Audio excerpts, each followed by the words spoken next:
بسم اللہ الرحمن الرحیم۔ یہ ایک سوال ہے کہ قربانی کے جانور کا دودھ استعمال کر سکتے ہیں یا نہیں؟ تو اس کا جواب یہ ہے کہ 3 صورتوں میں آپ قربانی کے جانور کا دودھ جو ہے وہ استعمال کر سکتے ہیں۔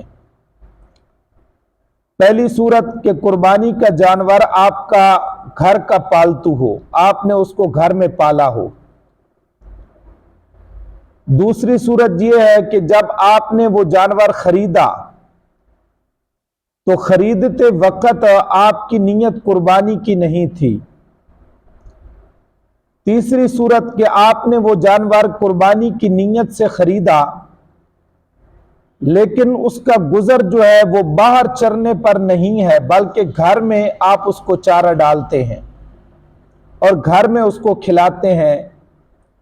تو ان 3 صورتوں میں آپ قربانی کے جانور کا دودھ جو ہے اگر وہ نکالیں تو استعمال کر سکتے ہیں، لیکن پھر بھی بہتر یہ ہے کہ آپ وہ صدقہ کر دیں۔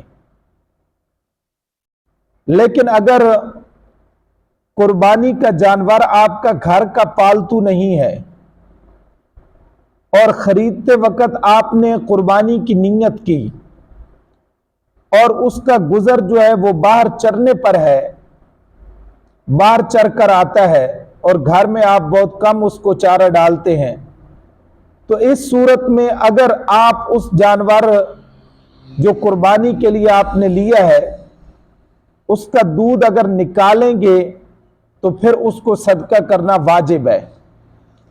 اگر آپ نے لا علمی سے اس کے دودھ کو صدقہ نہیں کیا، آپ نے گھر میں استعمال کر لیا، بعد میں پتہ چلا، تو پھر بعد کے اندر جتنا بھی آپ نے اس کا دودھ استعمال کیا ہے قربانی کے جانور کا، اس کی قیمت جو ہے وہ صدقہ کرنی واجب ہے۔